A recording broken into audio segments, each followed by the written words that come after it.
Anda sedang menyaksikan live update Tribun News edisi Rabu 4 Mei 2022. Sore ini akan kami sajikan informasi teraktual dan menarik yang dilaporkan secara langsung oleh reporter lapangan kami. Bersama saya, Mesa Desirait, inilah live update selengkapnya. Kapolres Metro Jakarta Selatan Kombes Pol Budi Herdi Susianto dan Wali Kota Jakarta Selatan Munjirin meninjau Taman Marga Satwa Ragunan pada hari kedua Lebaran pada Selasa 3 Mei. Bersama rombongan, Kapolres dan Wali Kota menaiki mobil golf saat meninjau Taman Marga Satwa Ragunan. Pada momen itu, Kombes Budi Herdi berinisiatif untuk menjadi sopir mobil golf yang ditumpangi Munjirin. Mereka berkeliling selama sekitar 20 menit di kebun binatang seluas 140 hektar tersebut. Untuk informasi selengkapnya akan disampaikan langsung oleh rekan jurnalis Tribun Jakarta, Anas Furqon Hakim yang kini sudah terhubung bersama kami. Silakan Anas. Ya, baik, Mei. Selamat sore, Tribuners. Pada hari kedua Lebaran kemarin, Taman Marga Satwa Ragunan sudah kembali beroperasi setelah tutup pada hari Lebaran atau pada Senin kemarin yang merupakan hari Satwa. Pada hari kedua Lebaran kemarin, Kapolres Metro Jakarta Selatan, Kombes Pol Budi Herdi Susianto dan Wali Kota Jakarta Selatan melakukan peninjauan di Taman Marga Satwa Ragunan. Peninjauan itu dilakukan dalam rangka mengecek pengamanan dan kepatuhan masyarakat akan protokol kesehatan. Kapolres Metro Jakarta Selatan dan Wali Kota Jaksel Munjirin tiba di Taman Marga Satwa Ragunan sekitar pukul 10 pagi kemarin. Keduanya juga sempat berbincang di pos pengamanan sebelum melakukan peninjauan. Tak lama setelahnya, Kapolres dan Wali Kota kemudian segera melakukan peninjauan dengan menaiki mobil golf. Di momen itu, Kapolres berinisiatif sendiri untuk menjadi sopir Wali Kota atau Kapolres sendiri yang menyetir mobil golf tersebut. Kemudian di belakangnya terdapat Polsek Pasar Minggu, yaitu Kompol Bambang Handoko. Selama sekitar 20 menit, Kapolres, Wali Kota, dan rombongan pejabat utama lainnya berkeliling Ragunan untuk melakukan peninjauan. Keduanya juga menyapa warga dan mengimbau warga atau pengunjung yang ada di Taman Marga Satwa Ragunan untuk selalu mematuhi protokol kesehatan. Ditanya setelah peninjauan, Wali Kota Jaksel Munjirin bergurau bahwa dia sempat menawarkan kepada Kapolres agar untuk bergantian menyetir mobil golf tersebut. Namun tawaran itu ditolak oleh Kapolres. Di masa pemberlakuan pembatasan kegiatan masyarakat atau PPKM level 2 di Jakarta, Taman Marga Satwa Ragunan belum beroperasi atau kapasitas Taman Marga Satwa Ragunan belum full, yakni saat ini hanya sebesar 75%. Atau bila disetarakan dengan tiket pengunjung, yakni sebanyak 40.000 pengunjung dari total kapasitas sebanyak 60.000. Kapolres mengatakan bahwa pihaknya juga membagikan masker dan hand sanitizer kepada para pengunjung Ragunan untuk selalu menerapkan protokol kesehatan. Kapolres juga sempat menegur wisatawan asal Jepang yang saat berkeliling Ragunan tidak menggunakan masker. Dalam bahasa Inggris, Kapolres meminta wisatawan tersebut untuk segera menggunakan masker karena saat ini masih dalam situasi pandemi COVID-19. Wisatawan tersebut sejatinya membawa masker dalam tasnya, namun tidak digunakan, tidak dipakai. Ya begitu, Mas. Ya baik, terima kasih Anas atas laporan Anda. Selamat bertugas kembali. Pengunjung Taman Mini Indonesia Indah atau TMII Jakarta Timur ditargetkan mencapai 20.000 orang pada hari kedua Lebaran. Lonjakan ini terjadi seiring dengan kepopuleran TMII, terlebih saat sudah memasuki hari kedua Idul Fitri. Sehingga tempat wisata yang menyuguhkan budaya Indonesia ini menjadi satu di antara lokasi pilihan untuk berkumpulnya keluarga.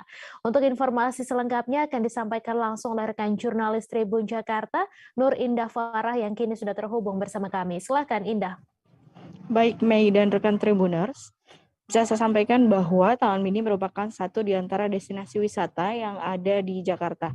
Terletak di Jakarta Timur, Taman Mini menyuguhkan budaya Indonesia di mana sejak dahulu memang sudah diketahui bahwa beberapa anjungan hingga beberapa provinsi atau seluruh provinsi yang ada di Indonesia ada bentuk miniaturnya di Taman Mini. Kemudian pada hari pertama Lebaran, atau pada tanggal 2 Mei 2022, pengunjung Taman Mini mencapai 9.000 orang. Kemudian di hari kedua ditargetkan atau diperkirakan mencapai 20.000 orang dan pada hari ketiga saat ini sudah mencapai 11.000 orang pengunjung yang datang ke Taman Mini. Kemudian perlu diinformasikan bahwa pembukaan Taman Mini kali ini dibuka secara terbatas atau sejak tanggal 30 April 2022 sampai 8 Mei 2022. Adapun alasannya lantaran Taman Mini tengah melakukan revitalisasi untuk mendukung presidensi G20, di mana nantinya Taman Mini bakal bertransformasi menjadi the ultimate showcase of Indonesia, sehingga revitalisasi perlu dilakukan di Taman Mini. Adapun di masa pembukaan terbatas ini hingga 8 Mei nanti, Taman Mini hanya dibuka hingga pukul 17.00 atau jam 5 sore waktu Indonesia bagian Barat. Kemudian saya sampaikan bahwa ada rincian wahana yang memang dibuka selama masa libur Lebaran, yakni diantaranya anjungan dan museum daerah, kemudian taman burung, museum komodo, kereta gantung, dan air tawar. Kemudian ada Skyward, PP Iptek, SS Waterpark, serta Taman Legenda Keong Mas dan Istana Anak-anak Indonesia. Kemudian bisa saya sampaikan juga bahwa di Taman Mini pada hari kedua Lebaran atau kemarin, kepadatan terlihat di lokasi lantaran memang adanya revitalisasi sehingga jalan menuju lokasi di dalam areal Taman Mini dibuat satu arah, di mana titik kepadatan sudah terlihat dari depan antrian loket masuk, kemudian hingga menuju ke pos pemadam atau melintasi bangunan yang sudah direvitalisasi tepatnya di daerah Snowbay yang nantinya bakal menjadi parkir utama. Seperti itu Mei dan Tribuners. Baik, terima kasih Indah Farah atas laporan Anda. Selamat bertugas kembali. Kita beralih ke informasi selanjutnya Tribuners. Seorang pria bernama Marzuki sudah 15 tahun lamanya menjadi seorang porter atau memberikan jasa membawa barang milik orang lain di Pelabuhan Merak, Banten. Ia mengaku dapat menafkahi anak dan istrinya dengan upah yang ia dapatkan dari para pemudik, mulai Rp30.000 hingga Rp50.000. Kini Marzuki berharap dapat memberikan pendidikan kepada anaknya hingga ke perguruan tinggi seiring diperbolehkannya masyarakat untuk mudik. Untuk informasi selengkapnya akan disampaikan langsung oleh rekan jurnalis Warta Kota, Yolanda Putri Dewanti yang kini sudah terhubung bersama kami. Silakan Yolanda. Ya baik, selamat sore Mei dan Tribuners. Bahwa dapat diinformasikan seorang pria bernama Marzuki selama 15 tahun menjadi porter atau orang yang memberikan jasa membawa barang milik orang lain khususnya di Pelabuhan Merak, Banten. Saat ditemui wartakotalive.com, Marzuki menuturkan bahwa memang sudah bertahun-tahun menjadi porter hingga bisa menafkahi istri dan kedua anaknya hingga lulus bangku sekolah. Pria yang mengenakan topi hitam itu pun bersyukur usai Presiden Joko Widodo memperbolehkan masyarakat untuk mudik, penghasilannya pun kian meningkat. Marzuki menyebut rata-rata pemudik memberikan upah kepadanya mulai dari Rp30.000 hingga Rp50.000 tergantung dari banyaknya barang yang dibawakan. Ia pun berharap dengan terus bekerja keras, Marzuki dapat memberikan pendidikan hingga perguruan tinggi kepada kedua anaknya. Begitu Mei. Baik, terima kasih Yolanda atas laporan Anda dan Tribuners, wartawan kami juga telah menghimpun wawancara dengan Marzuki. Berikut tayangannya untuk Anda. Alhamdulillah ya ramai ya kalau itu foto dan kaki itu kan ramai. Kalau ini yang di itu kan hari ini Lebaran tapi Iya, bulan 7. Oke. Kalau minimal belum itu. Tarif. Tarif. Iya, Heeh. tarif sama penumpang. Kalau berani dari bawah, kalau nggak berani paling bawa sendiri gitu. Tergantung si penumpang ya. Heeh. Ada yang kasih 50, Heeh. kasih 30, apa sih. Heeh. Jadi ada yang itu mah ada kalau banyak kadang cepet Heeh. gitu. Jalan di kawasan Pantai Pangandaran, Jawa Barat mengalami kemacetan. Pemerintah Kabupaten Pangandaran pun memberlakukan buka tutup pada pintu masuk objek wisata. Pada pintu masuk objek wisata ini diberlakukan buka tutup sehingga banyak yang dialihkan ke Cikembulan atau arah Parigi. Untuk informasi selengkapnya akan disampaikan langsung oleh rekan jurnalis Tribun Jabar, Patna, yang kini sudah terhubung bersama kami. Silakan Patna. Ya, Mei, selamat sore. Pada hari ini ya, hari Rabu tanggal 4 Mei 2022, saya melaporkan langsung dari Pangandaran, di mana situasi objek wisata di Pangandaran sampai saat ini terus dipadati oleh para pengunjung. Dan dari pantauan di lapangan dan dari narasumber yang bisa saya dapat, sampai saat ini kondisi objek wisata sangat padat ya, dan terjadi kemacetan di jalan di kawasan objek wisata yang berada di pantai timur dan pantai barat Pangandaran. Kemudian dampak kemacetan tersebut, pemerintah Kabupaten Pangandaran melalui Dinas Pariwisata memberlakukan sistem buka tutup ya pada pintu masuk objek wisata Pantai Pangandaran. Kemudian selain Pantai Pangandaran, pengunjung memeludak juga terjadi di beberapa objek wisata lainnya, seperti salah satunya objek wisata Pantai Karapyak, kemudian objek wisata Batu Karas.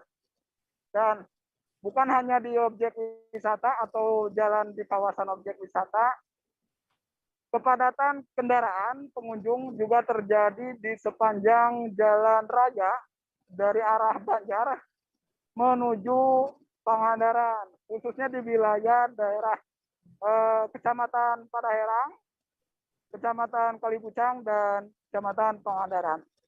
Seperti itu. Dan untuk mengantisipasi lebih membludaknya, pihak petugas yang bertugas sampai saat ini memberlakukan buka tutup dan mengarahkan kendaraan pengunjung ke arah objek wisata lainnya, khususnya ke arah Parigi atau ke arah Madasari, Cijulang, Cimerak.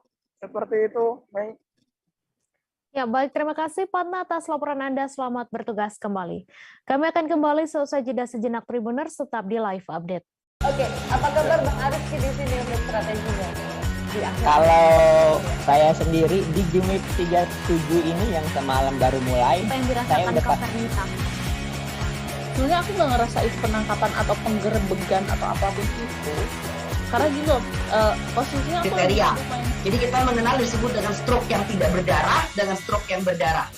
Stroke yang tidak berdarah itu biasanya ditandai dengan adanya penyumbatan. Kalau itu terjadi di sini mungkin pikirnya tidak ke situ kali ya, tapi kalau di Korea atau di Kamboja itu ada beberapa paper yang saya itu Mas, ya, dulunya tukang koran. Oh gitu ya. Tukang koran. Ya, saya baca itu, Pak. Tuh kan pernah baca kan? Ya. Jadi kalau saya jadi pangdam itu udah bersyukur banget. Si anak ini dijadikan sebagai tersangka begitu. Ya, kalau ini kita bicara yang di luar kasus Situbondo ya. Dengan nama hujan shower, di mana terdapat batas jelas antara daerah hujan dan tidak hujan yang biasanya terjadi pada fase awal mature stage atau tahap berbahaya dewasa. itu Kang. Jadi mulai artinya terjadinya perlembekan. Nah itu untuk penetrasi akan sulit. Gitu ya. Dok, saya ini menurut saya memang tidak mudah, bukan urusan tanah diambil. Kalau misalnya Amerika Serikat sekarang, Rasulullah mengatakan dalam sebuah hadis bahwa berpuasa di 6 hari Syawal itu. Oke, apa kabar Bang Arifki di sini untuk strateginya? Kalau saya sendiri di Gimik 37 ini yang semalam baru mulai, Apa yang saya dirasakan udah Kak Fernita? sebenarnya aku nggak ngerasa itu penangkapan atau penggerebegan atau apapun itu, karena gini loh, posisinya aku kriteria. Jadi kita mengenal disebut dengan stroke yang tidak berdarah dengan stroke yang berdarah. Stroke yang tidak berdarah itu biasanya ditandai dengan adanya penyumbatan. Kalau itu terjadi di sini mungkin pikirnya tidak ke situ kali ya, tapi kalau di Korea atau di Kamboja itu ada beberapa paper yang Saya itu Mas, dulunya tukang koran. Oh gitu ya. Tukang koran. Ya, saya baca itu Pak. Tuh kan, pernah baca kan? Terima kasih Anda masih menyaksikan live update. Kampung Buluh Perindu yang bertempat di Jalan Meranti, Kelurahan Tanjung Selor, Hulu RT 17, kembali banjir setinggi lutut orang dewasa akibat air pasang Sungai Kayan sejak pagi tadi. Sejumlah masyarakat ada yang bertahan di dalam rumah dengan membersihkan halamannya karena banyak ranting kayu kecil. PLT BPBD Bulungan pun telah menetapkan status siaga banjir atas kondisi tersebut. Untuk informasi selengkapnya akan disampaikan langsung oleh rekan jurnalis Tribun Kaltara, Georgie Sentana Silalahi yang kini sudah terhubung bersama kami. Silakan, Georgie. Ya, selamat sore, Mes. Selamat sore Tribun News. Benar, hari ini di kawasan sekitaran Kampung Buluh Perindu sedang atau masih berlangsung digenangi air atas luapan di Sungai Kayan. Adapun dari pihak BPBD menyampaikan luapannya Sungai Kayan ini akibat dari banjir kiriman di Kecamatan Pesok, dan saat ini juga dari pihak BPBD maupun masyarakat masih bersiaga di lokasi dengan ada yang sedang membersihkan halaman rumahnya dari ranting kayu-kayu kecil, kemudian ada juga membersihkan berkas lumpur-lumpur yang ada berserakan di depan rumah.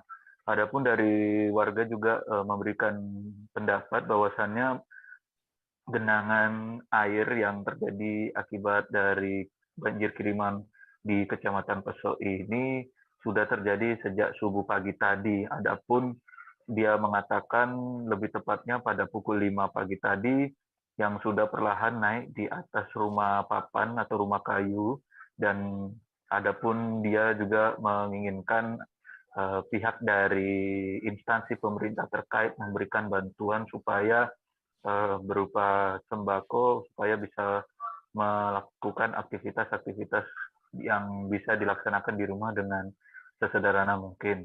Menurut dari pengakuan salah satu warga RT 17 Kampung Buluh Perindu ini juga mereka sudah berulang kali melakukan antisipasi dini ataupun siaga apabila terjadi banjir kiriman lagi yang dari Kecamatan Pesok, Kabupaten Bulungan, Provinsi Kalimantan Utara.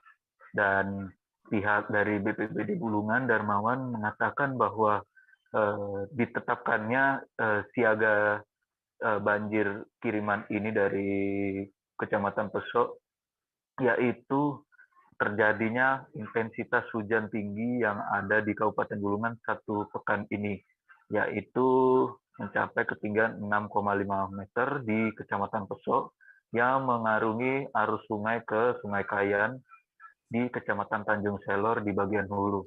Adapun juga kemarin sempat terjadi ketinggian air 6,5 meter, tetapi sekarang sudah surut dari pantauan saya di beberapa tolak ukur pengukuran air di sekitaran Kecamatan Tanjung Selor. Menurutnya genangan air yang terjadi di Tanjung Selor ini merupakan banjir kiriman, dan bisa disampaikan juga di Pesok sendiri saat ini masih bersiaga karena bisa terjadi juga cuaca hujan ringan ataupun hujan lebat terjadi di sana. Dan pihak dari BPBD sudah mengingatkan kepada masyarakat agar di Kecamatan Tanjung Selor ini tidak panik melihat kejadian alam tersebut, sebab jikalau melebihi dari angka 6 meter dipastikan di Kecamatan Tanjung Selor, tepatnya di hilir, akan mengalami kebanjiran yang bisa dikatakan setinggi lutut orang dewasa. Namun sejauh ini penanganan dari BPBD tim pengawas di Kecamatan Pesok sudah selalu standby, bahwasannya air sudah kembali surut secara turun-temurun, dan pihak BPBD mengingatkan supaya masyarakat juga tidak termakan informasi hoax bahwa ada banjir bandang yang terjadi di Kecamatan Pesok dan menyerang di Kecamatan Tanjung Selor. Demikian Mei yang bisa dapat saya sampaikan, kembali ke studio. Baik, terima kasih Georgie atas laporan Anda. Selamat bertugas kembali. Kita beralih ke informasi selanjutnya, Tribuners. Suasana arus balik di Banjarbaru di Bandara Internasional Syamsuddin Nur masih belum nampak pesat. Meski ada ribuan warga yang turun di Bandara Internasional Syamsuddin, namun dilihat dari data, malah lebih banyak yang berangkat daripada yang turun di bandara tersebut. Hal ini tidak jauh berbeda dari 2 hari menjelang Lebaran kemarin, di mana dari data yang berangkat sebanyak 3.468 dan yang datang hanya 2.117 orang. Untuk informasi selengkapnya akan disampaikan langsung oleh rekan jurnalis Banjarmasin Post, Nurholis Huda, yang kini sudah terhubung bersama kami. Silakan Huda. Iya, rekan Mei, dan selamat sore Sobat Tribunnews. Di sini saya akan laporkan untuk perkembangan arus balik atau kedatangan di Bandara Syamsuddin Nur, di mana untuk arus balik ini sudah mulai terasa, namun memang tidak pesat. Bahkan diprediksi dari data yang ada di posko terpadu yang ada di pihak Syamsuddin Nur ini, untuk prediksinya untuk arus balik itu akan terjadi pada Sabtu tanggal 7 dan Minggu tanggal 8 pada Mei 2002 nanti. Diprediksi bahwasanya di hari itu, karena untuk Seninnya itu akan masuk kerja, dan tadi kami sempat memantau di Bandara Syamsuddin Nur bahwasanya memang ada beberapa karyawan yang sudah datang lebih awal agar tidak terjebak dari kepadatan arus balik. Karena itu dia datang dulu dan tiba dulu di Bandara Syamsuddin Nur untuk kesiapan hari Senin dia masuk bekerja. Dari data yang kami peroleh, bahwasanya memang di H-3 Lebaran ini, H+3, ini untuk arus baliknya memang sekitar 2.000-an sekian untuk penumpang yang mendarat. Untuk yang berangkat itu 3.000-an, artinya masih banyak yang terbang atau yang mudik melalui dari Bandara Internasional Syamsuddin Nur. Sementara untuk arus balik sendiri yang diprediksikan kepada Sabtu dan Minggu itu diperkirakan sampai 5.000 untuk yang datang. Dan untuk yang berangkat itu sekitar 4.000, artinya ada sekitar 8.000 penumpang pergerakan yang ada di Bandara Internasional Syamsuddin Nur. Nah, dari itu layanan-layanan yang disiapkan oleh bandara setempat itu ada beberapa, di antaranya di situ juga ada tempat bermain anak, musola, dan ruang baca, serta tentunya posko mudik yang itu sangat membantu untuk warga jika ingin bertanya-tanya ini kemana dan tujuan kemana, rutenya kemana, nah itu bisa ditanyakan di situ. Nah, seperti diketahui, untuk puncak arus mudik kemarin itu terjadi pada Jumat 20 April, di mana data yang disajikan dari pihak posko terpadu itu sampai 8.000 pergerakan baik berangkat maupun yang datang. Artinya di sini akan kembali terjadi sekitar 8.000 penumpang lagi di hari Sabtu dan hari Minggu ini, dan tinggal antisipasi dari pemerintah setempat untuk bisa mengantisipasi bagaimana mengatasi kepadatan itu. Demikian yang dapat kami laporkan dari Banjarbaru, kembali ke rekan Mei. Baik, terima kasih Huda atas laporan Anda, dan Tribuners, wartawan kami juga telah menghimpun wawancara dengan stakeholder Relation Manager Bandara Internasional Syamsuddin Nur. Berikut tayangannya untuk Anda. Ya, untuk data penerbangan yang saya dapat dari data Posko, bahwa untuk penerbangan tanggal 3 Mei 2002 atau H2 Lebaran itu untuk kedatangan sebanyak 23 flight, untuk keberangkatan sebanyak 24 flight. Sedangkan untuk penumpang yang datang sebanyak 2.117 4.117 dan yang berangkat sebanyak 3.468 pack. Sedangkan untuk rencana penerbangan hari ini untuk kedatangan 25 flight dengan total penumpang rencana yang datang di pembekuan itu 2.184, dan untuk penerbangan keberangkatan tanggal 4 Mei hari ini sebanyak 25 pack dengan rencana penumpang yang diangkut 3.217. Mungkin itu saja yang bisa saya laporkan. Pos pengamanan di Desa Muara Tapus, Kecamatan Amuntai Tengah, Kabupaten Hulu Sungai Utara masih berjalan sesuai dengan fungsinya. Anggota Polres Hulu Sungai Utara, Dinas Kesehatan, serta Satpol PP Hulu Sungai Utara menjalankan sistem piket jaga 3 shift sehingga penjagaan dilakukan 24 jam. Selama melakukan penjagaan, ada beberapa warga sekitar atau pengguna jalan yang melakukan pemeriksaan kesehatan seperti memeriksa tekanan darah. Untuk informasi selengkapnya akan disampaikan langsung oleh rekan jurnalis Banjarmasin Pos, Reni Kurniawati, yang kini sudah terhubung bersama kami. Silakan Reni. Iya, terima kasih Mei. Ya, dapat kami informasikan untuk di Kabupaten Hulu Sungai Utara selama operasi Patuh Intan terdapat 2 pos pengamanan yang letaknya berada di pusat kota Amuntai dan salah satunya ada di Desa Muara Tapus, Kecamatan Amuntai Tengah, Kabupaten Hulu Sungai Utara. Sejak tanggal 28 April 2022 lalu memang beberapa pihak melakukan penjagaan di pos pengamanan tersebut seperti dari Polres Hulu Sungai Utara, dari Kodim 1001 Amuntai Balangan, dari Satpol PP dan juga dari Dinas Kesehatan. Dan hingga hari ini para petugas yang berjaga di pos pengamanan tersebut masih menjalankan tugas sesuai dengan fungsinya, yaitu untuk melakukan pengamanan dan juga menerima laporan ataupun ketika ada warga sekitar ataupun pengguna jalan yang ingin menikmati fasilitas yang disediakan oleh para petugas. Khusus untuk di pos pelayanan di Desa Muara Tapus sendiri juga menyediakan pelayanan kesehatan seperti pengecekan kesehatan dan juga pemberian obat-obatan.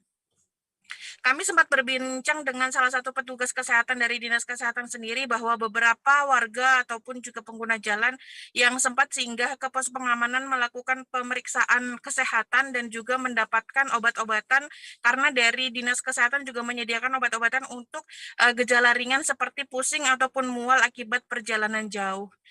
Ya, lokasi dari pos pengamanan yang berada di Desa Muara Tapus memang sangat strategis sekali karena lokasinya juga berada di rest area, tempat menjadi singgahnya para pemudik, nantinya pemudik baik arus mudik ataupun arus balik, dan juga menjadi jalur utama lintas provinsi.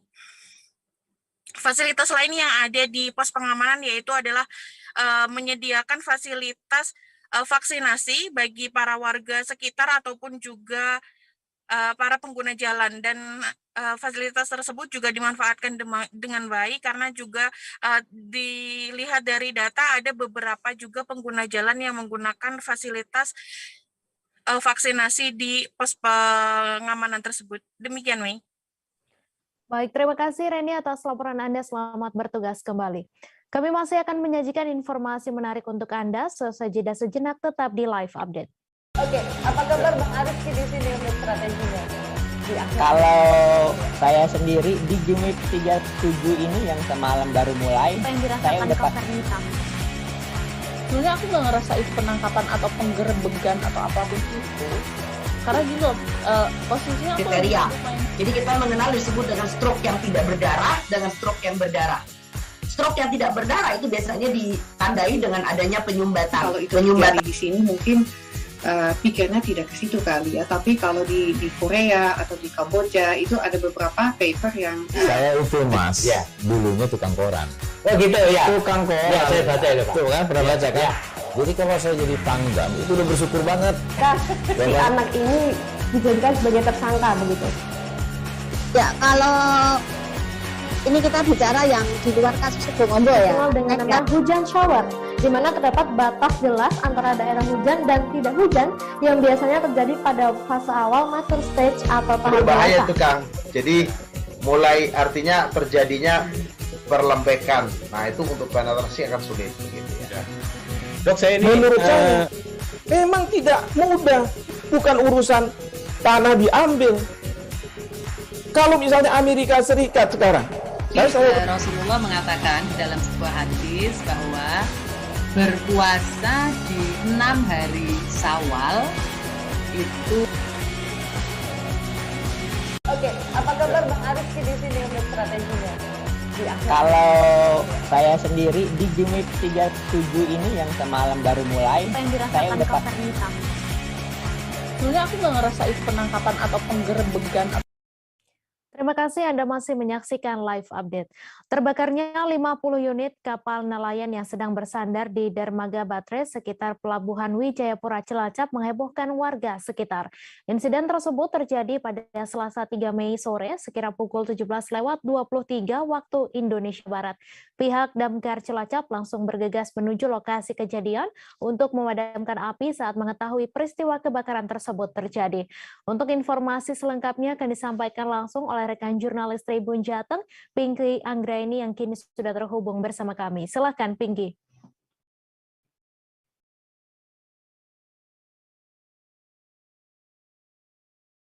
Halo Pinky. Baik, Mei. Benar bahwa telah terjadi kebakaran di sekitar Pelabuhan Wijayapura Cilacap.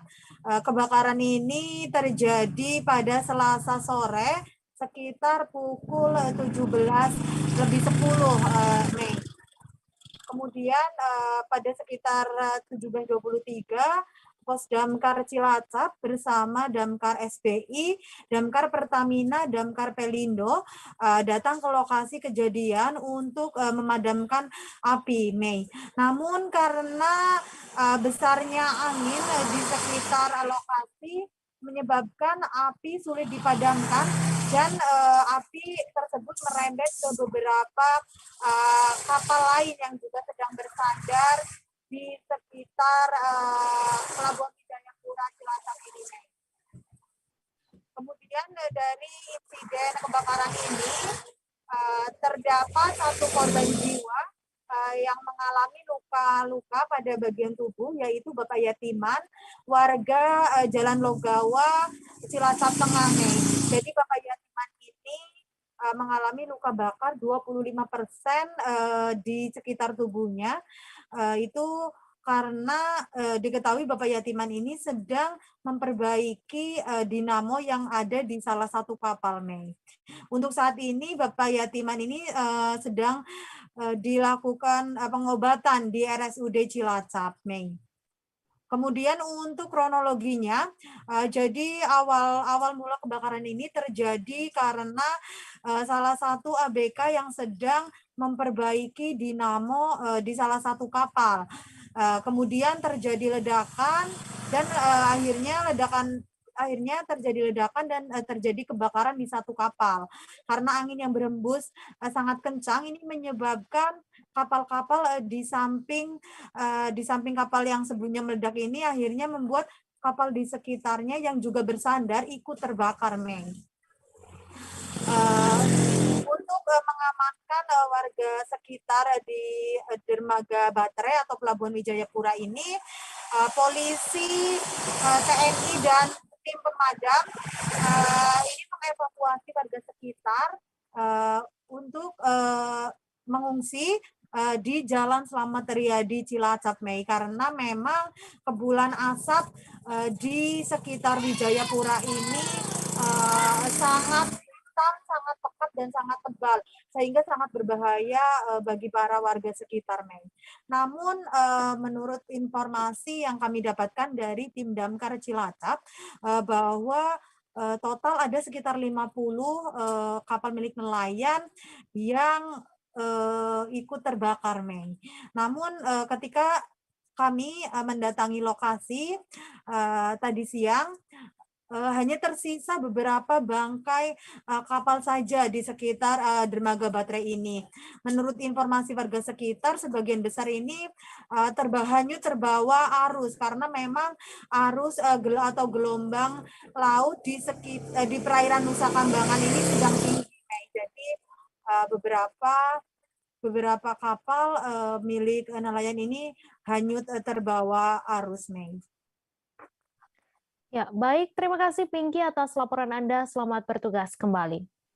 Arus lalu lintas di jalur Pantura Kota Tegal ramai oleh kendaraan wisatawan pada Hari Raya Idul Fitri 2022. Keramaian terjadi sejak hari kedua Lebaran pada Selasa 3 Mei, terutama di sepanjang Jalan Yosudarso Kota Tegal, di mana jalan tersebut menjadi akses utama untuk ke objek wisata Pantai Alam Indah, Pantai Pulau Kodok, Pantai Komodo, dan Pantai Batam Sari. Namun meskipun ramai, arus lalu lintas terpantau lancar tanpa ada kemacetan. Untuk informasi selengkapnya akan disampaikan langsung oleh rekan jurnalis Tribun Jateng, Fajar Bahrudin Ahmad, yang kini sudah terhubung bersama kami. Silakan Fajar. Ya, terima kasih Mei. Jadi pantauan kami hari ini pada Rabu 4 Mei tahun 2022 atau hari H+2 Lebaran, arus lalu lintas di Pantura Kota Tegal ini cukup ramai ya. Tetapi meskipun ramai, masih lancar, dan keramaian ini bukan dari arus balik atau masyarakat perantau yang baru mudik, tetapi keramaian ini adalah aktivitas masyarakat setempat atau masyarakat lokal yang hendak berwisata. Sebagai contoh di Jalan Pantura, di Jalan Yosudarso Kota Tegal, banyak kendaraan yang terpantau ya melintas ke arah situ, baik itu sepeda motor, minibus, elf, mikrobus, hingga pick up berpenumpang orang ya. Dan memang Jalan Yosudarso Kota Tegal ini menjadi jalur utama untuk menuju di beberapa wisata alam yang ada di Kota Tegal, seperti Pantai Alam Indah, kemudian ada Pantai Pulau Kodok, lalu ada Pantai Pulau Komodo, dan ada juga Pantai Batam Sari. Dan hal itu juga dibenarkan oleh Kepala Satuan Lalu Lintas Polres Tegal Kota, Bapak AKP Aryanindita Bagas, bahwa Bapak Bagas ini menyampaikan arus lalu lintas terpantau lancar pada Hari Raya Idul Fitri ini. Terjadi kepadatan menuju beberapa lokasi seperti wisata dan pusat-pusat perbelanjaan.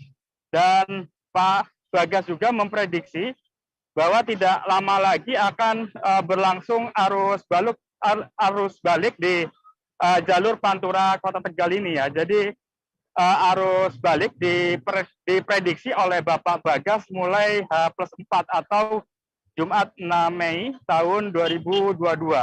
Sedangkan puncaknya akan terjadi pada Sabtu Minggu tanggal 7-8 Mei. Nah, Pak Bagas ini untuk mengantisipasi terjadinya lonjakan arus balik, beliau sudah mempersiapkan beberapa anggota yang disebar di beberapa titik untuk menjadi tim urai kemacetan. Jadi apabila terjadi lonjakan yang menyebabkan kemacetan, anggota Satlantas Polres Tegal Kota ini akan mengalihkan arus kendaraan ke jalur-jalur alternatif seperti itu, Mei.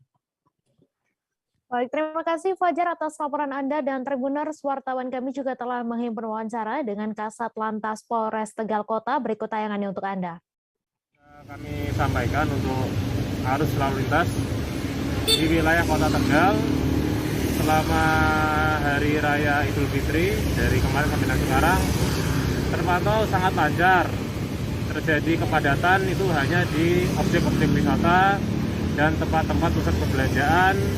Kemarin pada saat sholat Id di tempat-tempat peribadahan serta di ziarah-ziarah makam, dan semua masih tergolong kondusif dan lancar. Berarti arus kendaraan didominasi oleh warga sekitar ya, Dan? Ya betul, warga lokal termasuk juga para pemudik yang sudah sampai di Kota Tegal. Kalau untuk arus balik diperkirakan mulai kapan, Dan? Jadi untuk arus balik kita perkirakan mulai hari Jumat atau tanggal 6 Mei itu sudah mulai terjadi arus balik, baik dari arah selatan ataupun dari arah timur. Jadi kami himbau kepada warga masyarakat yang hendak kembali ke wilayahnya masing-masing agar selalu mengecek lagi kendaraannya, pastikan dengan benar bahwa kendaraan yang digunakan itu benar-benar sehat. Ya, dilihat dari ram ceknya dan lain sebagainya. Jangan sampai pada saat di jalan terjadi trouble sehingga nanti akan menjadi suatu permasalahan bagi masyarakat.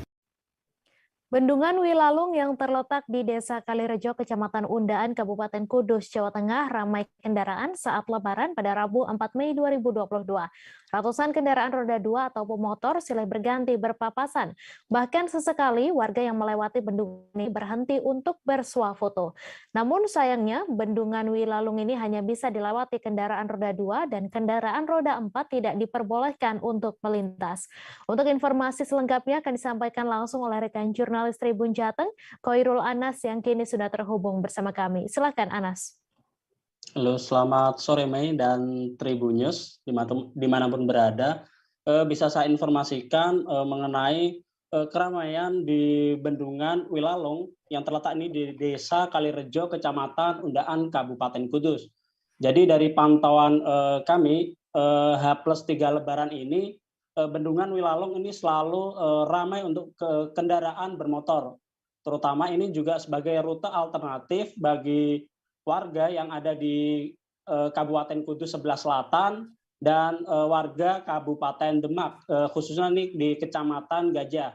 Jadi warga sekitar nih memanfaatkan bendungan ini hanya kisaran beberapa menit saja untuk melewati ini dibandingkan harus melewati rute utama yang ada di jalur Pantura Demak Kudus. Selain itu, bangunan yang memiliki bentuk Instagramable ini juga kerap jadi jujukan pengguna jalan ini untuk bersuah foto. Selain itu, para pengguna jalan ini juga seringkali ini berhenti sejenak dan memanfaatkan suasana alam di sekitar karena lokasinya ini yang lumayan sangat sejuk. Tapi ada himbauan juga bagi warga yang melintasi Bendungan Wilalung ini tidak diperkenalkan kendaraan roda 4 atau kendaraan pribadi. Soalnya ini jalannya tuh hanya sekira 2 meter dengan panjang jembatan ini sekira 100 meter. Bendungan Wilalung ini juga memiliki banyak manfaat nih, selain setiap harinya ini selalu dilewati para warga nih yang ada di Kabupaten Kudus maupun di Kabupaten Demak. Jadi bagi Tribuners yang ingin berkunjung ke Kudus atau ke Demak, ini Bendungan Wilalung ini bisa jadi rute alternatif bagi Tribuners, utamanya ini bagi pengguna sepeda motor. Karena ini rutenya sangat cepat sekali, terutama ini bagi Tribuners yang datang dari area Semarang mau ke Kudus, itu bisa langsung menuju ke Kecamatan Gajah, terus nanti ambil belok kiri ke Pasar Gajah, belok kiri terus lurus saja nanti ambil ke arah Bendungan Wilalung. Selain itu rutenya ini juga lumayan cepat karena kisaran hanya beberapa menit saja. Dibandingkan kita harus ke Kudus melewati jalur Pantura itu sekitar 1 jam. Begitu, Mia. Ya, baik. Terima kasih Anas atas laporan Anda. Selamat bertugas kembali.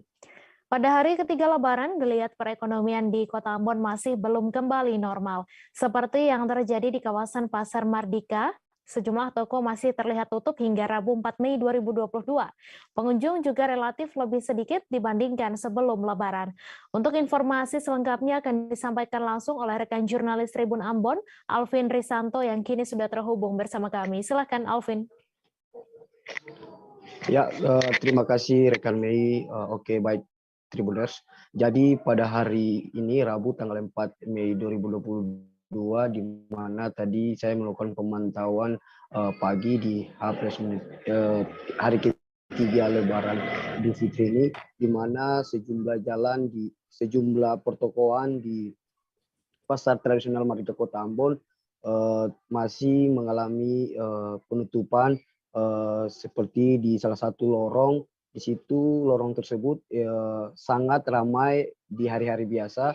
Tapi pada saat tadi saya melakukan pemantauan lorong tersebut yang di mana ada menjual aksesoris, lorong tersebut yang menjual menggunakan jasa cukur rambut itu terlihat masih tertutup kios-kios mereka atau toko-toko mereka di area tersebut, dan hal ini serupa juga terlihat di luar Pasar Mardika. Ada beberapa kios itu masih ditutup, namun para pedagang di sepanjang itu sudah mulai berjual, tapi bisa dikatakan belum mencapai 100% seperti hari biasa, di mana hal ini juga terlihat dari arus lalu lintas yang biasanya di area Pasar Mardika itu mengalami kemacetan dari pagi hingga sore. Namun pada saya memantau tadi siang sampai sore, saya sempat memantau juga sore tadi, arus lalu lintas di sepanjang jalan Pasar Mardika Ambon itu masih terbilang cukup ramai lancar, tidak ada kemacetan yang berarti, dan para penjual juga sudah mulai berjualan meskipun tidak sebanyak seperti hari-hari sebelumnya. Mungkin diperkirakan para pedagang yang saya sempat wawancara, mereka mengatakan bahwa banyak para pedagang yang pulang ke kampung karena sudah 2 tahun baru pemerintah pusat melakukan mudik, jadi para pedagang ini memanfaatkan waktu mereka untuk pulang kampung, dan diperkirakan hari Sabtu atau Minggu sudah mulai banyak di Pasar Mardika untuk orang yang berjualan atau pedagang yang berjualan. Begitu rekan Mei. Terima kasih Alvin atas laporan Anda. Selamat bertugas kembali. Kami akan kembali seusai jeda sejenak Tribuners, tetap di live update. Oke, apa kabar Bang Ariski di sini untuk strateginya? Kalau saya sendiri di Jumip 37 ini yang semalam baru mulai, saya udah sebenarnya aku nggak ngerasa itu penangkapan atau penggerebegan atau apapun itu, karena gitu posisinya aku jadi kita mengenal disebut dengan stroke yang tidak berdarah dengan stroke yang berdarah. Stroke yang tidak berdarah itu biasanya ditandai dengan adanya penyumbatan. Kalau itu terjadi di sini mungkin pikirnya tidak ke situ kali ya, tapi kalau di Korea atau di Kamboja itu ada beberapa paper yang saya itu Mas, ya, dulunya tukang koran. Oh gitu ya. Tukang koran. Ya, saya baca itu Pak. Tuh kan pernah baca kan? Ya. Jadi kalau saya jadi pangdam itu udah bersyukur banget. Si anak ini dijadikan sebagai tersangka begitu.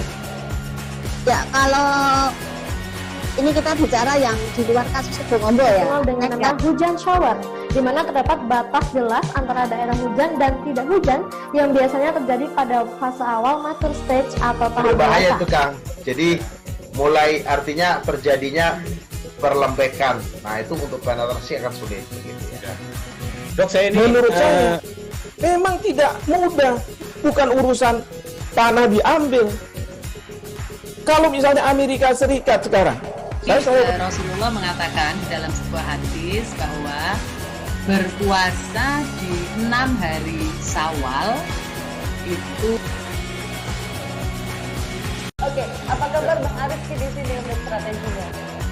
Kalau saya sendiri di Jumip 37 ini yang semalam baru mulai, saya udah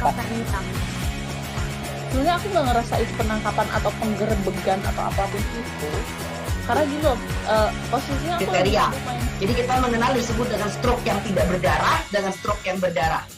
Stroke yang tidak berdarah itu biasanya ditandai dengan adanya penyumbatan. Kalau itu terjadi di sini mungkin pikirnya tidak ke situ kali ya, tapi kalau di Korea atau di Kamboja itu ada beberapa paper yang saya itu Mas, ya, dulunya tukang koran. Oh gitu ya. Tukang koran. Ya, saya baca itu Pak. Tuh kan pernah baca kan? Ya. Jadi kalau saya jadi pangdam itu udah bersyukur banget. Si anak ini dijadikan sebagai tersangka begitu.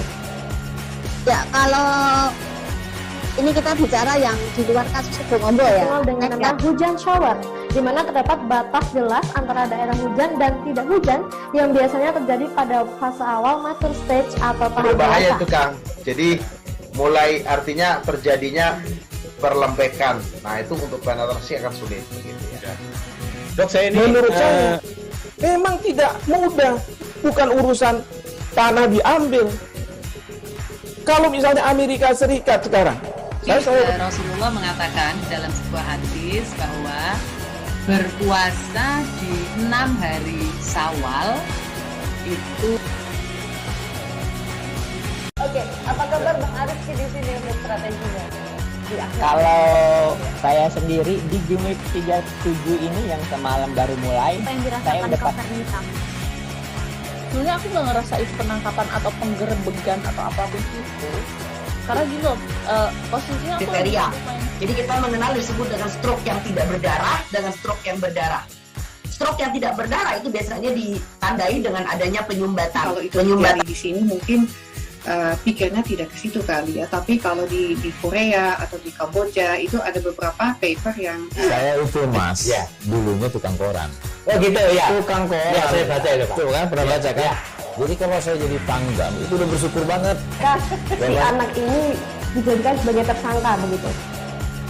Ya, kalau ini kita bicara yang di luar kasus Sebongombo ya. Dengan nama hujan shower, di mana terdapat batas jelas antara daerah hujan dan tidak hujan yang biasanya terjadi pada fase awal master stage atau tahap berbahaya dewasa. itu Kang. Jadi mulai artinya terjadinya perlembekan. Nah itu untuk penetrasi akan sulit. Gitu ya. Dok, saya ini menurut saya memang tidak mudah, bukan urusan tanah diambil. Kalau misalnya Amerika Serikat sekarang, Rasulullah mengatakan dalam sebuah hadis bahwa berpuasa di 6 hari Syawal itu. Oke, apa kabar Bang Ariski di sini untuk strateginya? Kalau saya sendiri di Jumip 37 ini yang semalam baru mulai, saya udah sebenarnya aku nggak ngerasa itu penangkapan atau penggerebegan atau apapun itu, karena gitu posisinya aku kriteria. Terima kasih Anda masih menyaksikan live update. Sebuah truk pengangkut sampah di Garut menjadi korban aksi premanisme saat sedang mengangkut sampah di kawasan perkotaan. Sang sopir truk mengalami luka di bagian kepala karena dilempari batu saat melintas di kawasan Bundaran Suci Guntur pada malam takbiran pada Minggu 1 Mei. Karena panik dan hilang keseimbangan, sopir truk itu akhirnya memaksa melaju hingga menabrak beberapa kendaraan bermotor dan 1 unit mobil. Detik-detik truk menabrak kendaraan lain itu pun viral di media sosial. Untuk informasi selengkapnya akan disampaikan langsung oleh rekan jurnalis Tribun Jabar, Sidki Al-Ghifari, yang kini sudah terhubung bersama kami. Silakan, Sidki. Baik, selamat sore, Mei. Ini ada kejadian yang cukup menarik di Kabupaten Garut, tepatnya pada malam takbiran kemarin. 1 buah truk pengangkut sampah menabrak beberapa motor dan 1 unit mobil, sehingga mobil dan motor mengalami rusak dan beberapa korban lainnya. Namun dalam kejadian ini tidak ada korban jiwa. Kejadian ini, Mei, dipicu oleh aksi premanisme yang terjadi di kawasan Guntur tersebut. Jadi truk sampah yang setelah mengangkut sampah dari perkotaan pada malam takbiran dihadang oleh 1 orang preman yang meminta jatah lewat begitu kepada sang supir. Sang supir yang menolak akhirnya mendapat perlakuan tidak mengenakan dari preman tersebut dan mendapat hantaman kekerasan begitu. Tidak hanya kekerasan berupa kekerasan fisik, sang supir juga dilempari oleh preman tersebut dengan batu, sehingga batu itu mengenai kepala dari sang supir.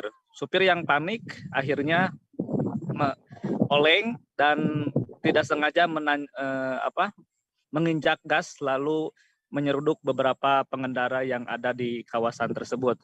Akhirnya Polres Garut yang ada anggota polisi yang ada di daerah tersebut mengetahui adanya tragedi tersebut, datang ke lokasi dan mengamankan 1 orang preman berinisial AJ di kawasan tersebut. AJ menurut polisi sudah terkenal sebagai pemalak di daerah Bundaran Guntur. Jadi memang malam itu juga malam takbir AJ ditangkap oleh kepolisian yang berjaga di sekitar lokasi dan diamankan oleh polisi ke Polres Garut. Dari hasil keterangan AJ saat pemeriksaan, AJ ini memang kerap memalak atau meminta uang jatah kepada pengendara-pengendara supir truk, angkot, dan pengendara angkutan umum lainnya di sekitaran perkotaan untuk dengan meminta uang sebesar 2.000 hingga 5.000. Jadi pas kejadian sang supir ini tidak menolak memberikan uang tersebut dan preman itu meradang dan memukul lalu melempari supir dengan batu begitu. Dan saat ini memang pelaku sudah diamankan, sudah ditangkap oleh polisi dan terancam hukuman 2,8 tahun dengan pasal penganiayaan. Pelaku juga tidak tercatat sebagai residivis ataupun pernah dibui, namun aksinya itu atau kelakuannya itu memang terkenal di daerah tersebut. Pelaku sering melakukan pemalakan terhadap supir angkutan umum dan supir truk sampah di kawasan tersebut, Mei. Baik, terima kasih Sidki atas laporan Anda, dan Tribuners, wartawan kami juga telah menghimpun wawancara dengan Kasat Reskrim Polres Garut. Berikut tayangannya untuk Anda. Dengan besaran uang 2.000 sampai 5.000 rupiah. Namun demikian sama supir dari Dinas Lingkungan Hidup itu tidak dikasih. Nah, karena tidak dikasih oleh salah satu supir truk itu, kemudian si pelaku melakukan pengejaran sambil membawa pecahan batu. Karena dalam situasinya tidak bisa mengendari cepat karena banyak kendaraan dalam malam takbiran, kemudian batu itu dipukulkan ke arah muka dari samping sebelah kanan sopir yang kebetulan pada saat itu pengemudi itu tidak menutup kaca jendelanya dan mengenai kepada hidung pas bibir dan mulutnya. Spontan sopir truk dari Dinas Lingkungan Hidup itu hilang keseimbangan karena pengaruh daripada pukulan batu yang dilempar oleh si pelaku itu. Air mata kebahagiaan tak dapat dibendung oleh 4 warga binaan pemasyarakatan Rutan Kelas 1 Pakjo Palembang yang mendapat remisi hari raya. Keempatnya adalah David, Ricky Adiansyah, Eko Susanto, dan Joki yang dibebaskan dari penjara di momen Idul Fitri kali ini. Sujud syukur pun langsung mereka lakukan setelah dinyatakan bebas. Untuk informasi selengkapnya akan disampaikan langsung oleh rekan jurnalis Tribun Sumsel, Sinta, yang kini sudah terhubung bersama kami. Silakan, Sinta. Baik, terima kasih Mei. Sebelumnya kami melaporkan bahwa pada Hari Raya Idul Fitri 1443 Hijriah tahun ini ada 4 tahanan dari Rutan Pakjo Palembang yang mendapat remisi bebas langsung. Jadi dapat kami laporkan Tribuners, dari total ada 528 warga binaan yang diajukan untuk mendapat remisi bebas. Dari Rutan Pakjo sendiri ada 4 yang mendapat persetujuan, yaitu keempat tahanan tersebut terdiri dari kasus pencurian dan tindak pidana ringan lainnya, Tribuners. Sebagai informasi juga bahwa Kepala Rutan Kelas 1 Palembang mengatakan dari total 528 warga binaan yang diajukan revisi, itu terdiri dari 343 warga binaan dari tindak pidana umum dan 185 dari tindak pidana khusus. Dapat kami laporkan juga, Tribuners, selain juga mendapat remisi, dari Rutan Pakjo sendiri juga sudah melakukan inovasi, yakni dengan menyediakan ruang interkomunikasi yang memudahkan bagi para warga binaan untuk melakukan temu kunjung dengan keluarganya, mengingat juga masih dalam masa pandemi, sehingga untuk kunjungan sendiri juga dibatasi dengan ruang interkom tadi, sehingga dapat berkomunikasi melalui sambungan telepon yang tersedia di Rutan Pakjo. Begitu, Mi.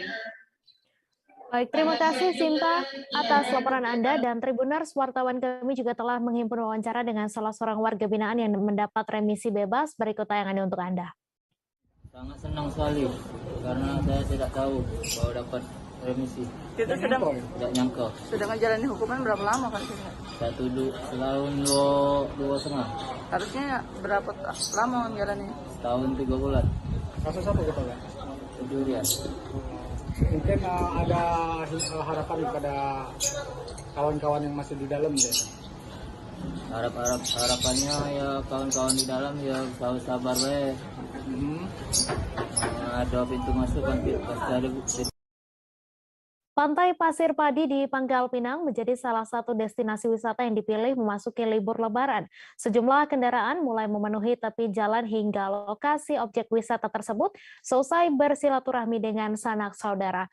Objek wisata Pantai Pasir Padi menjadi pilihan karena biaya masuk yang sangat murah dan pemandangannya yang indah. Untuk informasi selengkapnya akan disampaikan langsung oleh rekan jurnalis Bangga Pos, Ahmad Rifki Ramadhani yang kini sudah terhubung bersama kami. Silakan Rifki. Baik, terima kasih rekan Mei. Ya memang betul pada hari Lebaran Idul Fitri 1443 Hijriah, hari kedua kemarin, kemudian hari ini mulai dikunjungi oleh masyarakat tak hanya dari Bangka Belitung saja, melainkan juga masyarakat dari luar Bangka Belitung saja yang berbondong-bondong untuk mengunjungi Pantai Pasir Padi ini. Nah, memang Pantai Pasir ini selalu menjadi primadona bagi masyarakat Bangka Belitung, kemudian luar daerah juga karena dengan pemandangan alamnya yang sangat memanjakan mata.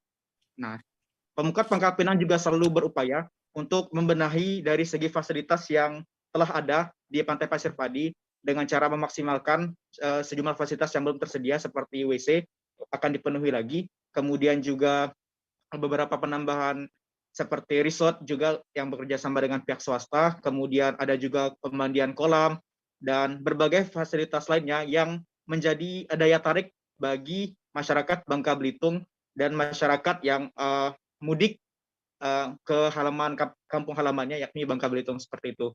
Nah, untuk masuk Pantai Pasir Padi ini Tribuners itu tidak perlu mahal-mahal ya. Nah, untuk perkendaraannya untuk roda 2 itu hanya dikenakan biaya sekitar Rp2.000. Itu biaya per motornya bukan per orangnya. Kemudian untuk mobil itu dikenakan biaya Rp4.000. Nah, tentu ini merupakan biaya yang sangat tidak merogoh kocek karena Anda, Tribuners semua, akan menikmati ya pemandangan yang sangat menakjubkan, yang sangat luar biasa dengan biaya yang tentu sangat murah seperti itu. Namun, jika Tribuners ingin berbelanja ataupun jajan di Pantai Pasir Padi, tentu harus membawa uang lebih lagi agar bisa menikmati hidangan-hidangan yang telah disediakan. Adapun seperti bakso, nah, untuk bakso di sana berkisar sekitar harga Rp15.000 dan juga ada es kelapa muda yang tentu sekitar Rp10.000. Nah, tentu ini tidak mahal sekali. Nah, memang berdasarkan informasi dari pengelola pantai, semenjak hari kedua kemarin, kemudian dilanjutkan hari ketiga Lebaran Idul Fitri, ini ada sekitar 400 kendaraan untuk hari keduanya dan tidak terlalu signifikan naiknya dibandingkan hari pertama yang cenderung agak sepi. Namun pada hari kedua dan hari ketiga itu mulai ramai ya, karena memang di hari pertama kemarin masyarakat Bangka Belitung itu masih fokus untuk bertemu sanak familinya. Nah, kemudian untuk menjelang hari kedua dan hari ketiga Lebaran Idul Fitri, mereka berbondong-bondong untuk mengunjungi Pantai Pasir Padi untuk menghabiskan waktu libur Lebaran. Nah, berdasarkan pantauan dari tim Bangka Pos, untuk plat kendaraan yang memasuki Pantai Pasir Padi, ini dipenuhi oleh kendaraan bernomor plat luar daerah, seperti B, BG, dan lain-lainnya. Artinya, untuk pada kunjungan hari kedua dan hari ketiga, ini masih dipenuhi oleh masyarakat luar kota, seperti Jakarta dan Palembang, kemudian Yogyakarta juga, untuk mengunjungi Pantai Pasir Padi ini. Karena apa? Karena memang pada 2 tahun sebelumnya, itu Pantai Pasir Padi ini sempat ditutup saat waktu Lebaran, karena mengingat kasus COVID-19 yang sedang naik-naiknya. Sehingga pada tahun ini dibuka kembali, dan tentu menuai respon yang sangat positif bagi masyarakat Bangka Belitung, kemudian masyarakat luar kota juga, sehingga mereka berbondong-bondong ya untuk memasuki Pantai Pasir Padi ini. Nah, jika Tribuners ingin mengunjungi Pantai Pasir Padi, ini letaknya tak jauh dari Kota Pangkal Pinang, hanya sekitar 10 menit saja dari Kota Pangkal Pinang, sehingga memang wisata ini tentu menjadi pilihan baik bagi Tribuners semua untuk menikmati wisata akhir pekan. Nah, diprediksi juga pada saat akhir pekan nanti, khususnya di hari Sabtu sampai dan Minggu, yang merupakan waktu masa cuti habis yang ditetapkan oleh pemerintah, untuk kunjungan di Pantai Pasir Padi ini diprediksi bisa mencapai ribuan kendaraan, bahkan mungkin kemacetan yang akan terjadi, karena ini satu-satunya wisata pantai unggulan yang dikelola oleh Kota Pangkal Pinang yang menjadi destinasi unggulan lah, seperti itu. Sekian rekan Mei. Baik, terima kasih Rifki atas laporan Anda. Selamat bertugas kembali. Kami akan kembali seusai jeda sejenak Tribuners, tetap di live update. Oke, apa kabar Bang Ariski di sini untuk strateginya? Kalau saya sendiri di Jumip 37 ini yang semalam baru mulai, saya udah sebenarnya aku nggak ngerasa itu penangkapan atau penggerebegan atau apapun itu. Karena gini loh, posisinya aku kriteria. Jadi kita mengenal disebut dengan stroke yang tidak berdarah dengan stroke yang berdarah. Stroke yang tidak berdarah itu biasanya ditandai dengan adanya penyumbatan. Kalau itu terjadi di sini mungkin pikirnya tidak ke situ kali ya. Tapi kalau di Korea atau di Kamboja itu ada beberapa paper yang saya itu Mas, ya, dulunya tukang koran. Oh gitu ya. Tukang koran. Ya, saya baca itu Pak. Tuh kan pernah baca kan? Ya. Jadi kalau saya jadi Pangdam itu udah bersyukur banget. Si anak ini dijadikan sebagai tersangka begitu. Ya, kalau ini kita bicara yang di luar kasus Sebongombo ya. Dikenal dengan nama hujan shower, di mana terdapat batas jelas antara daerah hujan dan tidak hujan yang biasanya terjadi pada fase awal mature stage atau tahap berbahaya dewasa. itu Kang. Jadi mulai artinya terjadinya perlembekan. Nah itu untuk penetrasi akan sulit. Gitu ya. Dok, saya ini menurut saya memang tidak mudah, bukan urusan tanah diambil. Kalau misalnya Amerika Serikat sekarang, Rasulullah mengatakan dalam sebuah hadis bahwa berpuasa di 6 hari Syawal itu. Oke, apa kabar Bang Ariski di sini untuk strateginya? Kalau saya sendiri di Jumip 37 ini yang semalam baru mulai, saya udah sebenarnya aku nggak ngerasa itu penangkapan atau penggerebegan atau apapun itu. Karena gini loh, posisinya kriteria. Jadi kita mengenal disebut dengan stroke yang tidak berdarah dengan stroke yang berdarah. Stroke yang tidak berdarah itu biasanya ditandai dengan adanya penyumbatan. Kalau itu terjadi di sini mungkin pikirnya tidak ke situ kali ya. Tapi kalau di Korea atau di Kamboja itu ada beberapa paper yang saya itu Mas, ya, dulunya tukang koran. Oh gitu ya. Tukang koran. Ya, saya baca itu Pak. Tuh kan pernah baca kan? Ya. Jadi kalau saya jadi Pangdam itu udah bersyukur banget. Si anak ini dijadikan sebagai tersangka begitu. Ya, kalau ini kita bicara yang di luar kasus Sebongombo ya. Dikenal dengan nama hujan shower, di mana terdapat batas jelas antara daerah hujan dan tidak hujan yang biasanya terjadi pada fase awal mature stage atau tahap berbahaya dewasa. itu Kang. Jadi mulai artinya terjadinya perlembekan. Nah itu untuk penetrasi akan sulit. Gitu ya. Dok, saya ini menurut saya memang tidak mudah, bukan urusan tanah diambil. Kalau misalnya Amerika Serikat sekarang, Rasulullah mengatakan dalam sebuah hadis bahwa berpuasa di 6 hari Syawal itu. Oke, apa kabar Bang Ariski di sini untuk strateginya? Kalau saya sendiri di Jumip 37 ini yang semalam baru mulai, saya udah sebenarnya aku nggak ngerasa itu penangkapan atau penggerebegan atau apapun itu. Karena gini loh, posisinya kriteria. Jadi kita mengenal disebut dengan stroke yang tidak berdarah dengan stroke yang berdarah. Stroke yang tidak berdarah itu biasanya ditandai dengan adanya penyumbatan. Kalau itu terjadi di sini mungkin pikirnya tidak ke situ kali ya. Tapi kalau di Korea atau di Kamboja itu ada beberapa paper yang saya itu Mas, ya, dulunya tukang koran. Oh gitu ya. Tukang koran. Ya, saya baca itu Pak. Tuh kan pernah baca kan? Ya. Jadi kalau saya jadi Pangdam itu udah bersyukur banget. Si anak ini dijadikan sebagai tersangka begitu.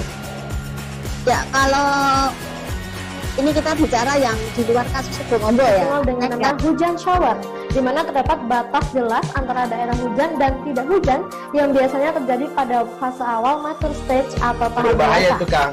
Jadi mulai artinya terjadinya perlembekan. Nah itu untuk penetrasi akan sulit. Gitu ya. Dok, saya ini menurut saya memang tidak mudah, bukan urusan tanah diambil. Kalau misalnya Amerika Serikat sekarang, Rasulullah mengatakan dalam sebuah hadis bahwa berpuasa di 6 hari Syawal itu. Oke, apa kabar strateginya? Kalau saya sendiri di Jumip 37 ini yang semalam baru mulai, saya udah sebenarnya aku nggak ngerasa itu penangkapan atau penggerebegan atau apapun itu, karena gini loh, posisinya aku kriteria. Jadi kita mengenal disebut dengan stroke yang tidak berdarah dengan stroke yang berdarah. Stroke yang tidak berdarah itu biasanya ditandai dengan adanya penyumbatan. Kalau itu terjadi di sini mungkin pikirnya tidak ke situ kali ya, tapi kalau di Korea atau di Kamboja itu ada beberapa paper yang saya itu mas, ya dulunya tukang koran. Oh gitu ya, tukang koran. Ya, saya baca itu Pak. Tuh kan pernah baca kan? Ya. Jadi kalau saya jadi Pangdam itu udah bersyukur banget.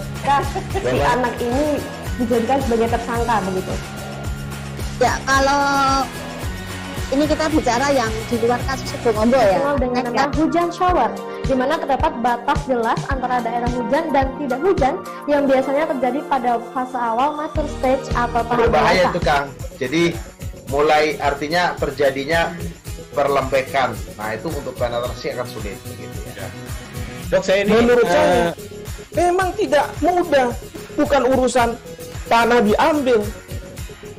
Kalau misalnya Amerika Serikat sekarang, Rasulullah mengatakan dalam sebuah hadis bahwa berpuasa di 6 hari Syawal itu.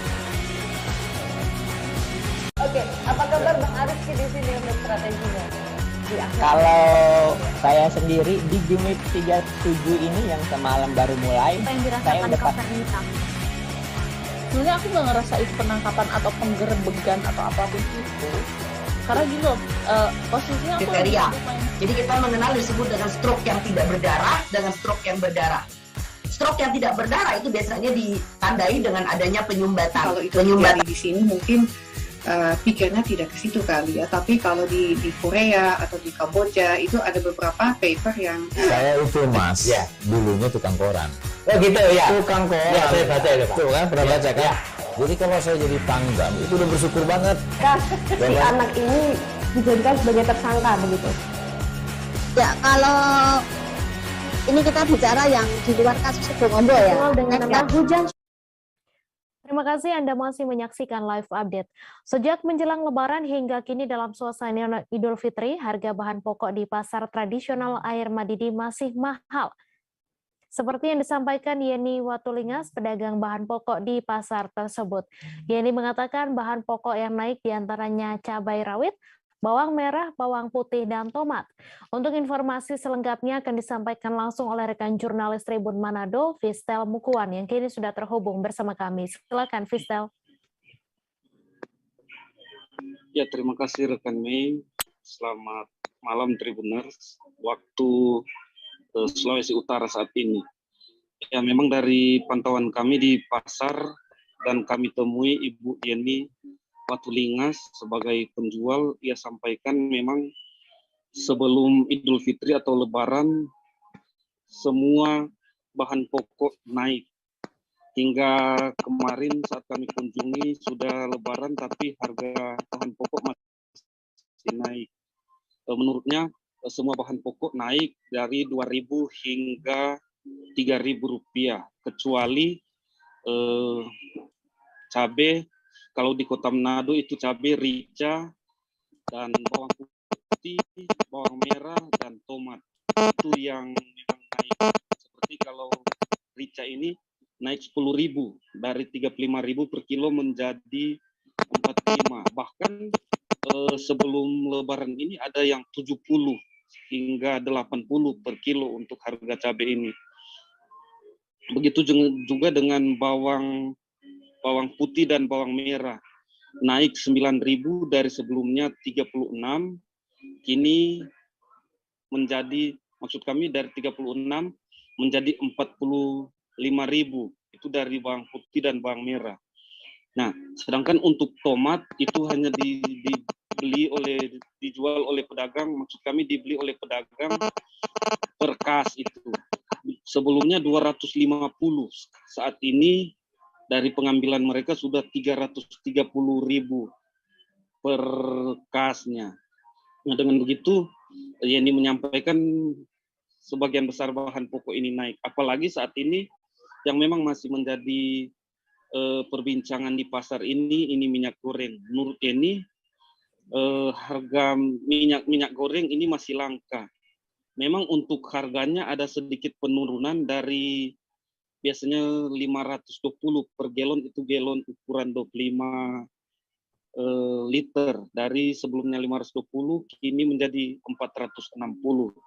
Namun memang masih langka, dan itu pun bagi mereka pedagang untuk membeli minyak goreng curah di galon ini itu masih sangat sulit, masih terbatas. Seminggu hanya mendapat 4 galon, dan setiap galon itu hanya terjual paling lama 2 hari.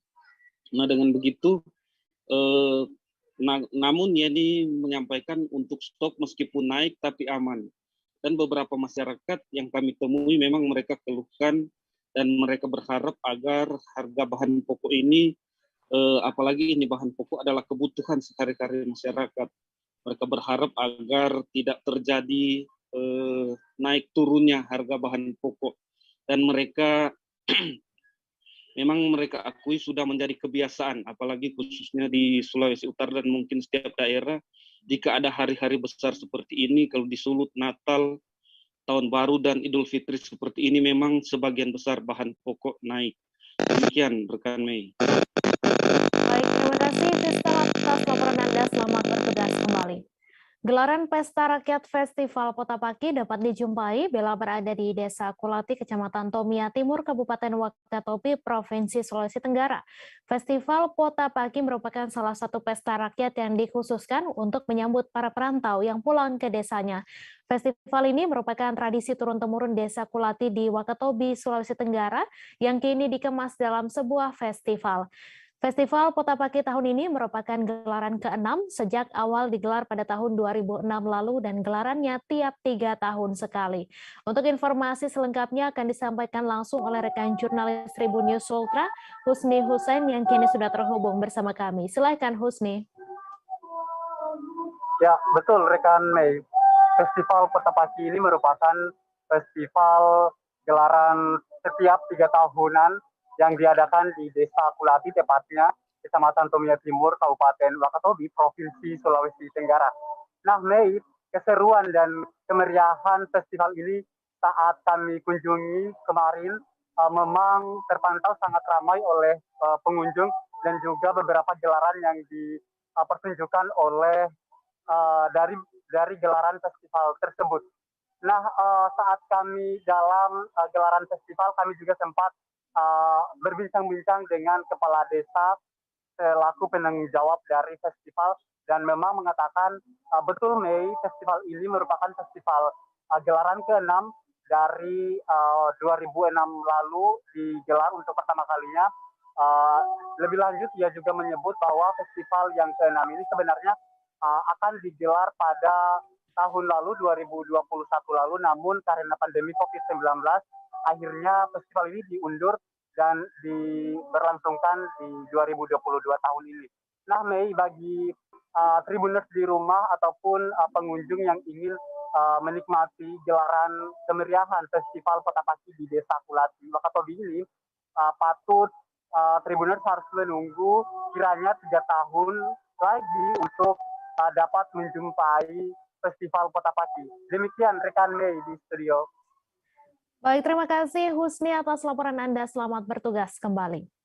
Woloan terkenal dengan industri rumah panggungnya, terutama di Kelurahan Woloan 1 dan Woloan 1 Utara, Kecamatan Tomohon Barat, Kota Tomohon. Pasalnya di 2 kelurahan tersebut menjadi pusat pembuatan rumah panggung, sehingga seiring dikenal dengan sebutan rumah panggung khas Minahasa. Untuk informasi selengkapnya akan disampaikan langsung oleh rekan jurnalis Tribun Manado, Rio Nur yang kini sudah terhubung bersama kami. Silakan Rio.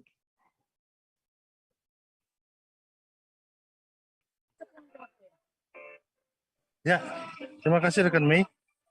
Jadi rumah panggung Woloan ini terletak di Kelurahan Woloan, Kecamatan Tomohon Barat, Kota Tomohon, Provinsi Sulawesi Utara. Memang di lokasi ini memang merupakan sentra pembuatan rumah panggung khas Minahasa, di mana rumah panggung ini merupakan yang dikerjakan oleh warga setempat yang dalam kerangka UMKM, mana rumah panggung sini terbuat dari kayu, ada ciri khasnya juga di mana ada tangga di depan. Biasanya umumnya ada 2 tangga, tapi sekarang sudah banyak variasi yang dikembangkan untuk pembuatan rumah panggung khas Minahasa di Kelurahan Woloan ini.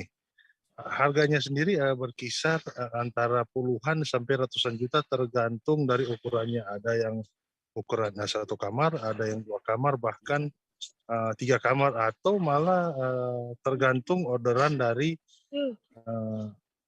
konsumen yang ingin membeli rumah ini. Rumah ini memang khusus ada yang mengerjakan, di mana part-partnya dibuat kemudian dipasang kembali atau dibongkar pasang, bisa dibongkar pasang, hingga jika konsumen membeli rumah panggung ini bisa diantar sebagai layanan untuk penjualan, di mana rumah panggung ini nanti akan dipasang oleh tukang yang sudah disiapkan oleh penjual rumah panggung Woloan ini sendiri, di mana rumah panggung Minahasa ini sudah dijual merambah hingga bahkan ke luar daerah dan luar negeri.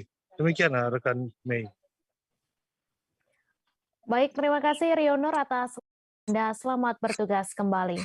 Kami akan kembali seusai jeda sejenak. Tribuners tetap di live update. Oke, apa kabar Bang Arief di sini untuk strateginya? Kalau saya sendiri di Jumip 37 ini yang semalam baru mulai, saya udah sebenarnya aku nggak ngerasa itu penangkapan atau penggerebegan atau apapun itu, karena gitu posisinya aku Informasi tadi sekaligus menutup perjumpaan kita dalam live update hari ini. Tribuners, lantaran masih di tengah pandemi, kami kembali mengingatkan untuk selalu menerapkan protokol kesehatan dimanapun Anda berada. Saya Mesa Dasirait beserta kru yang bertugas pamit. Terima kasih dan sampai